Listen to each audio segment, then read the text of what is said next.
So hello everyone, welcome to propsub.com। আমি অনুমিত্র। আজকের টপিকটা দারুণ ইন্টারেস্টিং হতে চলেছে। আজকে আমরা আলোচনা করব যে রিয়েল এস্টেট সেক্টর থেকে বা রিয়েল এস্টেট ইন্ডাস্ট্রি থেকে বা রিয়েল এস্টেট বিজনেস থেকে আপনি কীভাবে উপার্জন করতে পারেন সেই সমস্ত আর্নিং অপরচুনিটিসগুলো সম্পর্কে। রিয়েল এস্টেট কী এবং এই ইন্ডাস্ট্রি কিভাবে কাজ করে এবং এখান থেকে ইনকাম জেনারেট করার কী রাস্তা আছে, লোকে কিভাবে কামাচ্ছে, আপনি কিভাবে কামাতে পারেন, কতটাই বা কামাতে পারেন এবং এই ইন্ডাস্ট্রির ফিউচার অ্যান্ড স্কোপ, এই সমস্ত বিষয় নিয়ে আমরা এই ভিডিওতে বিস্তারিতভাবে আলোচনা করব। তো ভিডিওটি আপনি মন দিয়ে দেখুন এবং কোনো প্রশ্ন থাকলে নিচের কমেন্ট বক্সে আমাকে লিখে জানান। তো স্ট্যাটিস্টিক্স নিয়ে বলতে গেলে এটা আপনাদের জেনে রাখা ভালো যে Indian real estate sector is expected to reach the market size of $1 trillion by 2030, towards contributing 18 to 20% of country's GDP growth।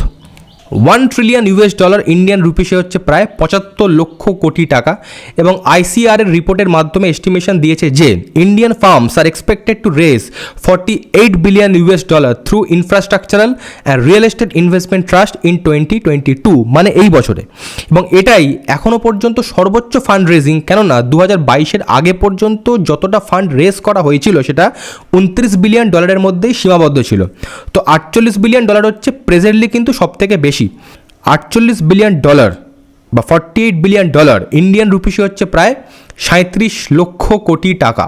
এছাড়াও private equity investor Blackstone company already Indian real estate সেক্টরে $50 বিলিয়ন ইনভেস্ট করেছে এবং 2030-এর মধ্যে আরও $22 billion invest করতে চলেছে। এবং শুধুমাত্র ব্ল্যাকস্টোন নয়, ব্ল্যাকস্টোন ছাড়া আমরা যদি আরও অন্যান্য সমস্ত প্রাইভেট ইকুইটি ইনভেস্টমেন্টকে টোটাল করি তাহলে এখনও পর্যন্ত মানে ফাইন্যান্সিয়াল ইয়ার 2021-এর মধ্যে রিয়েল এস্টেট সেক্টরে $3250 মিলিয়ন অলরেডি ইনভেস্ট হয়ে গেছে এবং সামনের দিনে আরও হতে চলেছে। এবং প্রাইভেট ইনভেস্টমেন্ট ছাড়াও যদি আমরা ইনস্টিটিউশনাল ইনভেস্টমেন্টের কথা বলি তাহলে ইন্ডিয়ান রিয়েল এস্টেট সেক্টরে 2020-তে অলরেডি $5 বিলিয়ন অলরেডি ইনভেস্টমেন্ট হয়ে গেছে এবং সামনের দিনে কিন্তু আরও হতে চলেছে।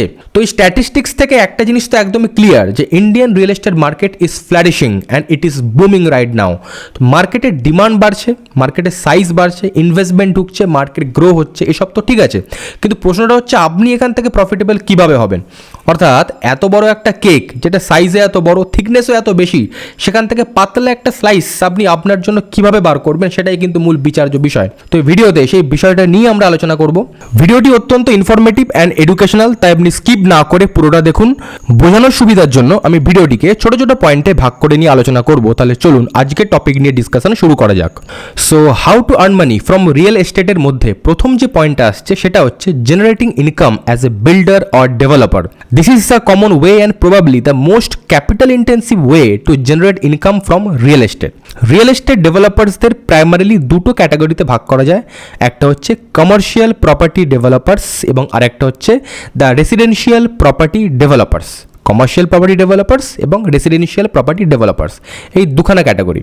কিন্তু মাথায় রাখবেন এই দুখানা টার্মের মধ্যে কমার্শিয়াল রিয়েল এস্টেট ডেভেলপমেন্ট কিন্তু অনেক বেশি ক্যাপিটাল ইন্টেন্সিভ বিজনেস আর রেসিডেন্সিয়াল প্রপার্টি ডেভেলপমেন্টের থেকে। আর ডেভেলপার্সরা বেসিক্যালি কোনো প্রজেক্ট ডেভেলপমেন্টে ইনভেস্ট করার মাধ্যমে সেটিকে ডেভেলপ করে, তারপর প্রজেক্টটি কমপ্লিট করার পর সেই কমপ্লিটেড প্রজেক্টের আন্ডারে যে ডোয়েলিং ইউনিটগুলি থাকে সেগুলিকে সেল আউট করার মাধ্যমে ইনকাম বা প্রফিট জেনারেট করে থাকে। একজন সাকসেসফুল রিয়েল এস্টেট ডেভেলপার তিনটে জিনিসকে মেনটেন করে: টাইম, নেটওয়ার্ক অ্যান্ড লোকেশন। যদি সে টাইমলি কমপ্লিট করতে না পারে তার প্রজেক্টটিকে, বা যদি টাইম অনেক বেশি এক্সটেন্ডেড হয়, তাহলে তার ডেভেলপমেন্ট কস্ট যেমন হাই হয়ে যাবে, ঠিক তেমনই ইন্টারেস্টেড বায়াররা ডিলেড পজিশনের কারণে ডিল থেকে বা প্রজেক্ট থেকে স্টেপ আউটও করে যেতে পারে বা উইথড্র করে যেতে পারে। যেহেতু রিয়েল এস্টেট প্রজেক্ট ডেভেলপমেন্ট একটি অত্যন্ত ক্যাপিটাল ইন্টেন্সিভ বা পুঁজিভিত্তিক বিজনেস, তাই সবার জন্য এই রাস্তায় কিন্তু ইনকাম জেনারেট করা সম্ভব নয়, বা সম্ভব হলেও অনেক বেশি challenging. How to earn money from real estate, এই টপিকটার মধ্যে সেকেন্ডে যে পয়েন্টটা নিয়ে আমরা আলোচনা করব তার হেডিংটা হচ্ছে earning money as an agent or broker. দেখুন, রিয়েল এস্টেট থেকে আর্নিং সম্পর্কিত 2 নম্বর যে পয়েন্টটা সেটা অত্যন্ত ইন্টারেস্টিং। কেননা এই পদ্ধতিতে আপনি পুঁজি ছাড়াই বা কোনো মেজর ক্যাপিটাল ইনভেস্টমেন্ট ছাড়াই রিয়েল এস্টেট ইন্ডাস্ট্রিতে পা রাখতে পারেন এবং শুধুমাত্র নিজের স্কিল অ্যান্ড এফর্টকে কাজে লাগিয়ে রিয়েল এস্টেট থেকে লক্ষাধিক টাকা বা আনলিমিটেড আর্নিং করতে পারেন। যেহেতু কোনো রিয়েল এস্টেট এজেন্ট বা ব্রোকার জেনারেলি কমিশন থেকে ইনকাম করে, তাই একজন এজেন্ট বা ব্রোকার হয়ে আপনি মাসে কতগুলো ডিল ক্র্যাক করছেন বা কতগুলো প্রপার্টিকে কেনাবেচা করাতে পারছেন তার উপর ডিপেন্ড করবে আপনার ইনকাম। সাধারণত কোনো এজেন্ট বা ব্রোকার কোনো প্রপার্টি ডিলের 1% ব্রোকারেজ ফি কমিশন হিসাবে চার্জ করে থাকে। যদিও ইন্ডিয়াতে there is no such fixed percentage of commission. Industry standard হচ্ছে 1 to 2%, অর্থাৎ প্রপার্টি ডিল 10 লাখে ফিক্সড হলে ব্রোকার বা এজেন্ট নেবে সেখান থেকে 10,000 বা 20,000, মানে 1% হলে 10,000 আর 2% হলে 20,000। এটা আমি all over India in general বললাম, ওকে। যদিও ব্রোকারেজ ফি লোকেশন টু লোকেশন কিন্তু ভ্যারি করে, তবে বর্তমানে একজন রিয়েল এস্টেট এজেন্ট বা ব্রোকার হিসেবে কাজ করার আগে আপনাকে কিন্তু রেরার আন্ডারে রেজিস্ট্রেশন করাতে হবে। মানে নতুন এজেন্ট বা ব্রোকারের জন্য কিন্তু RERA registration is compulsory, and without RERA registration an agent or broker cannot get themselves engaged in real estate transaction, okay. How to earn money from real estate, এই টপিকটার মধ্যে 3 নম্বরে যে পয়েন্টটা নিয়ে আমরা আলোচনা করব তার হেডিংটা হচ্ছে আর্নিং মানি থ্রু অ্যাপ্রিসিয়েশন। দেখুন, রিয়েল এস্টেট থেকে বা প্রপার্টি থেকে পয়সা কামানোর যে সমস্ত কনভেনশনাল রাস্তা আছে সেগুলোর মধ্যে এটা একটা। অ্যাপ্রিসিয়েশন মানে হচ্ছে increase in the value of A property over time, অর্থাৎ কোনো প্রপার্টির দাম যখন সময়ের সাথে সাথে বৃদ্ধি পেতে থাকে তখন আমরা সেটাকে অ্যাপ্রিসিয়েশন ভ্যালু বলি। সাপোজ আপনি কোনো প্রপার্টিতে ইনভেস্ট করলেন বা কিনলেন এবং কেনার পর কিছু বছর সেটাকে ফেলে রাখলেন এবং তারপর সেটাকে সেল করলেন ও পজিটিভ রিটার্ন গেইন করলেন। এই যে ইনক্রিজ প্রাইসে আপনি আপনার প্রপার্টিকে সেল করলেন এটাকেই বলা হয় সেলিং অন অ্যাপ্রিসিয়েশন। যদিও সেলিং অর অ্যাপ্রিসিয়েশনে সবসময় একই রিটার্ন কিন্তু আসে না, কেননা কোনো প্রপার্টির অ্যাপ্রিসিয়েশন ভ্যালু অনেকগুলো ফ্যাক্টরের ওপর ডিপেন্ড করে। যেমন ধরুন the nature of the property, মানে সেটা রেসিডেন্সিয়াল না কমার্শিয়াল, তারপর the location of the property, সেই প্রপার্টিটা কোন লোকেশনে অবস্থিত, কন্ডিশন অফ দ্য প্রপার্টি, সেই প্রপার্টিটার কন্ডিশন কি, কারেন্ট মার্কেট কন্ডিশন ইত্যাদি ইত্যাদি ফ্যাক্টরের ওপর। সেলিং অর অ্যাপ্রিসিয়েশন এই পয়েন্টটাকে ভালো করে বোঝার জন্য আপনাকে আমার প্রপার্টি ভ্যালুয়েশন এস্টিমেশন ফ্যাক্টরস এই ভিডিওটা দেখতে হবে। সেখানে আমি ডিটেলসে ডিসকাস করেছি যে কোনো প্রপার্টির ভ্যালুয়েশন বা দাম কোন কোন ফ্যাক্টরের ওপর ডিপেন্ড করে। সেই ভিডিওটা দেখলে এই পয়েন্টটা আপনি ভালো করে বুঝতে পারবেন এবং অ্যাপ্রিসিয়েশনে সেল করার মাধ্যমে পজিটিভ ক্যাশ ফ্লো জেনারেট করতে পারবেন। How to earn money from real estate এই টপিকটার মধ্যে 4 নম্বরে যে পয়েন্টটা নিয়ে আমরা আলোচনা করব তার হেডিংটা হচ্ছে earning money through rental income. দেখুন, রিয়েল এস্টেট থেকে বা প্রপার্টি থেকে প্যাসিভ ইনকাম জেনারেট করার আরেকটা ভালো উপায় হচ্ছে রেন্টাল বিজনেস। আপনি আপনার প্রপার্টিকে রেন্ট আউট করার মাধ্যমেও, ভাড়া দেবার মাধ্যমেও মান্থলি রেন্টাল ইনকাম কিন্তু জেনারেট করতে পারেন। কোনো প্রপার্টি থেকে আসা রেন্টাল ইনকামও কিন্তু অনেকগুলো ফ্যাক্টরের ওপর ডিপেন্ড করে। যেমন ধরুন সেই প্রপার্টিটার লোকেশন, সেই প্রপার্টিটার কন্ডিশন, সেই প্রপার্টিটার ট্রান্সপোর্ট কনভেনিয়েন্সেস এবং অ্যামিনিটিস এবং ফিচার্স ইত্যাদি ফ্যাক্টরের ওপর ডিপেন্ড করে। কিন্তু মাথায় রাখবেন, কোনো কমার্শিয়াল প্রপার্টির রেন্টাল ইনকাম কিন্তু সবসময় রেসিডেন্সিয়াল প্রপার্টির থেকে হাই হয়, তাই রেন্টাল ইনকামের জন্য commercial property is a good investment. এছাড়াও আপনি আপনার রেন্টাল বিজনেসের মাধ্যমে কতগুলো প্রপার্টিকে ভাড়ায় খাটাচ্ছেন বা রেন্ট আউট করছেন তার ওপরেও কিন্তু আপনার মান্থলি রেন্টাল ইনকাম ডিপেন্ড করে। যদিও কনভেনশনাল ওয়েতে রেন্টাল বিজনেস করা যথেষ্ট ক্যাপিটাল ইন্টেন্সিভ, কেননা এতে অনেক পুঁজির দরকার পড়ে, ক্যাপিটালের দরকার পড়ে, এবং যদি আপনার কাছে কোনো প্রপার্টি না থাকে তাহলে আপনি কিন্তু ইনকাম জেনারেট করতেও পারবেন না। কিন্তু আপনি যদি কোনো হাউজিং রেন্টাল স্টার্ট আপ শুরু করেন তো সেক্ষেত্রে আপনার কিন্তু কোনো পুঁজির দরকার নেই। আমি হাউজিং রেন্টাল স্টার্ট আপ নিয়ে ডেডিকেটেড ভিডিও বানিয়ে দেবো, সেখানে আমি ডিসকাস করব ডিটেলসে যে কীভাবে স্টার্ট আপ ইন্ডাস্ট্রি কাজ করে এবং আপনি কিভাবে একটি রেন্টাল স্টার্ট আপ ক্রিয়েট করতে পারেন। তো চ্যানেলটি সাবস্ক্রাইব করে সঙ্গে থাকুন। How to earn money from real estate এই টপিকটার মধ্যে 5 নম্বরে যে পয়েন্টটা নিয়ে আমরা আলোচনা করব তার হেডিংটা হচ্ছে আর্নিং মানি ফ্রম অনলাইন। এর পরের পয়েন্টটা হচ্ছে আর্নিং ফ্রম অনলাইন। এর আগে আমি যে কটা পয়েন্ট নিয়ে আলোচনা করেছি সেগুলোর মধ্যে এজেন্ট অ্যান্ড ব্রোকারের পয়েন্টটাকে বাদ দিলে বাকি সব কটা পয়েন্টই কিন্তু যথেষ্ট ক্যাপিটাল ইন্টেন্সিভ। মানে আপনি বিল্ডার বা ডেভেলপার হলে আপনার পুঁজির দরকার লাগবে, প্রপার্টি কিনে বেচতে গেলে আপনার পুঁজির দরকার লাগবে, আবার রেন্টাল বিজনেস করতে গেলেও কনভেনশনাল ওয়েতে আপনার পুঁজির দরকার লাগবে। কিন্তু এখন আমি যে পয়েন্টটা নিয়ে আলোচনা করব সেটা সম্পূর্ণ ক্যাপিটাল ফ্রি, বা ক্যাপিটাল লাগলেও সেটা অত্যন্ত কম বা মিনিমাল, অত্যন্ত মিনিমাল ইনভেস্টমেন্ট, কিন্তু রিটার্ন অত্যন্ত হাই। তো দারুণ ইন্টারেস্টিং হাইলি প্রফিটেবল মেথড, মন দিয়ে শুনুন, স্কিপ করে দেখবেন না।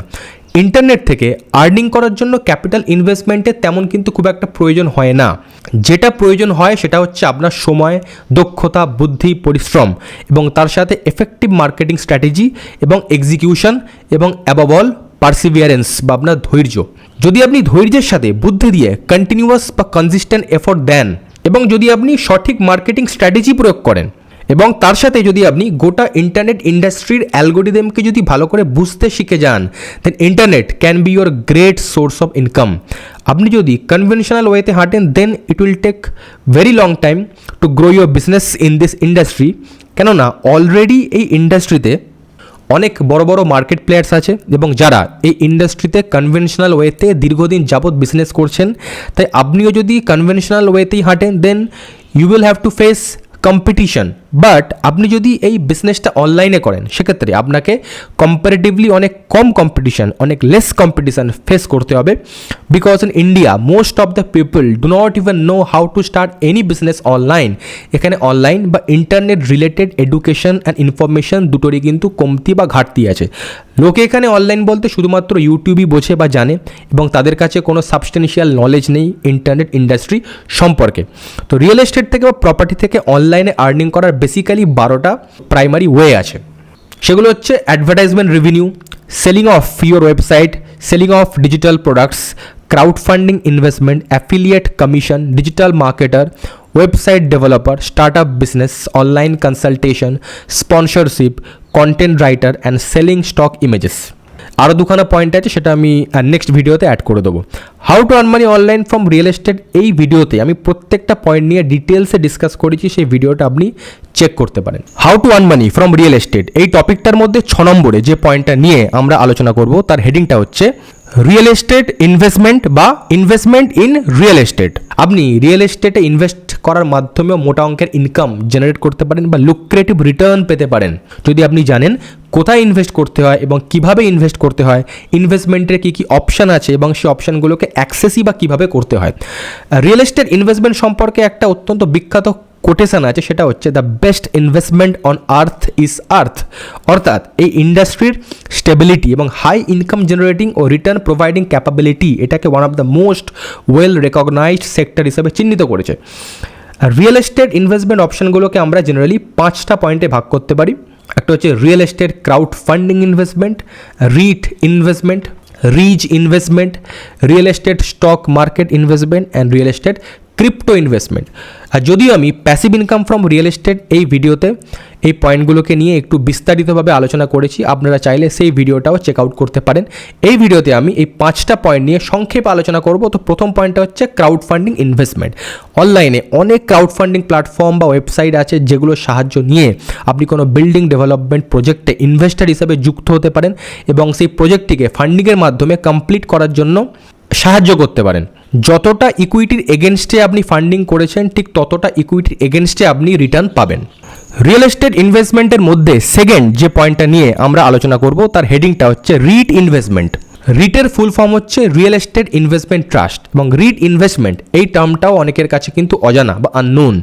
কিন্তু এই ইনভেস্টমেন্ট অপশানের মাধ্যমেও রিয়েল এস্টেট থেকে অত্যন্ত ভালো রিটার্ন পাওয়া যায় এবং রিট হচ্ছে বেসিক্যালি সেই সমস্ত কোম্পানিজ যারা ইনকাম প্রডিউসিং রিয়েল এস্টেট বা প্রপার্টি কেনে এবং সেগুলোকে অপারেট করে বা মেনটেন করে। আপনি একজন কোয়ালিফাইড রিট ইনভেস্টর হিসাবেও লং টার্মের জন্য সাস্টেনেবল ইনকাম কিন্তু জেনারেট করতে পারেন, যদি আপনি জানেন কিভাবে ইনভেস্ট করতে হয়। রিয়েল এস্টেট ইনভেস্টমেন্টের মধ্যে 3 নম্বরে যে পয়েন্টটা নিয়ে আমরা আলোচনা করব, তার হেডিংটা হচ্ছে রিজ ইনভেস্টমেন্ট এবং রিজের ফুল ফর্ম হচ্ছে রিয়েল এস্টেট ইনভেস্টমেন্ট গ্রুপ এবং এই টার্মটা কিন্তু রিটের থেকে আলাদা। আমি এর আগেরটা কি বললাম, রিয়েল এস্টেট ইনভেস্টমেন্ট ট্রাস্ট বা রিট, এটা হচ্ছে কি রিজ মানে real estate investment group. Real estate investment groups are comprised of multiple partners or private shareholders এবং যেহেতু রিচ ইনভেস্টরদের মেন গোলই হচ্ছে মান্থলি ক্যাশ ফ্লো জেনারেট করা, তাই রিয়েল এস্টেট ইনভেস্টমেন্ট গ্রুপ সাধারণত রেন্টাল প্রপার্টি বা রেন্টাল রিয়েল এস্টেটকেই কেনে এবং মেনটেন করে রিচ ইনভেস্টমেন্টের মাধ্যমে আপনি মান্থলি স্টেডি ক্যাশ ফ্লো বা ইনকাম জেনারেট করতে পারবেন। রিয়েল এস্টেট ইনভেস্টমেন্টের মধ্যে 4 নম্বরে যে পয়েন্টটা নিয়ে আমরা আলোচনা করব তার হেডিংটা হচ্ছে real estate stock market investment. যারা স্টক মার্কেট বোঝেন তাদের জন্য এবং যারা স্টক মার্কেটে ইনভেস্ট করতে চান তাদের জন্য রিয়েল এস্টেট স্টক ইনভেস্টমেন্ট অত্যন্ত ভালো একটি অপশন। এবং যেহেতু ইন্ডিয়া একটি ডেভেলপিং নেশন, তাই ইন্ডিয়াতে ইনফ্রাস্ট্রাকচারাল ডেভেলপমেন্টের স্কোপও অনেক বেশি এবং সেই কারণেই কোনো রিয়েল এস্টেট স্টকে ইনভেস্টমেন্ট লং টার্মে আপনার জন্য হাইলি প্রফিটেবল হতে পারে। রিয়েল এস্টেট ইনভেস্টমেন্টের মধ্যে 5 নম্বরে যে পয়েন্টটা নিয়ে আমরা আলোচনা করব তার হেডিংটা হচ্ছে রিয়েল এস্টেট ক্রিপ্টো ইনভেস্টমেন্ট বা রিয়েল এস্টেট ক্রিপ্টোকারেন্সি ইনভেস্টমেন্ট। দেখুন, বর্তমানে ক্রিপ্টোকারেন্সি বা ক্রিপ্টো ট্রেডিং নতুন একটি টার্ম। ক্রিপ্টোকারেন্সি হচ্ছে বেসিক্যালি ব্লকচেন টেকনোলজির একটা প্রোডাক্ট। যারা ব্লকচেন সিস্টেমকে ভালো করে বোঝেন তাদের জন্য ক্রিপ্টোতে ইনভেস্ট করা অনেক সহজ। যেহেতু এই ইন্ডাস্ট্রি ফরমেশন স্টেজে আছে এবং অত্যন্ত বেসিক লেভেলে অপারেট করছে, তাই আনস্টেবিলিটির জন্য ইনভেস্টমেন্ট করা একটু রিস্কি। কিন্তু রিস্কি হলেও ক্রিপ্টো থেকে রিটার্ন বাকি সবকটা অপশানের মধ্যে সব থেকে বেশি। Crypto can make you a millionaire overnight. এটা একমাত্র ক্রিপ্টো ইনভেস্টমেন্টের মাধ্যমেই সম্ভব, অন্য কোনো ইনভেস্টমেন্টে কিন্তু এতটা স্কোপ নেই। তো এটাই ছিল আজকের টপিক, আমি ডিসকাশন এখানেই শেষ করলাম। এবং যদি ভিডিওটি আপনাদের ভালো লেগে থাকে তাহলে অবশ্যই আমাকে লাইক করে কমেন্টে জানান। আমি এই চ্যানেলে প্রপার্টি সংক্রান্ত সমস্ত রকমের ভিডিও আপলোড করে থাকি। আপনি ইন্টারেস্টেড থাকলে চ্যানেলটিকে অবশ্যই সাবস্ক্রাইব করুন। সাবস্ক্রাইব করে বেল নোটিফিকেশন বাটনটি ক্লিক করে অন রাখুন, যাতে আমি এই চ্যানেলে নতুন কোনো ভিডিও আপলোড করলে আপনার কাছে তার ইনস্ট্যান্ট নোটিফিকেশন যায়। এবং নিচের ডেসক্রিপশন বক্সে দেওয়া লিঙ্ক থেকে আপনারা আমার অন্যান্য ভিডিওগুলো চেক আউট করতে পারেন। আমাকে সোশ্যাল মিডিয়াতেও ফলো করতে পারেন কোনো ইনফরমেটিভ পোস্ট এবং কন্টেন্টের জন্য। তাহলে আজকের মতো চলি, আবার দেখা হচ্ছে নেক্সট ভিডিওতে।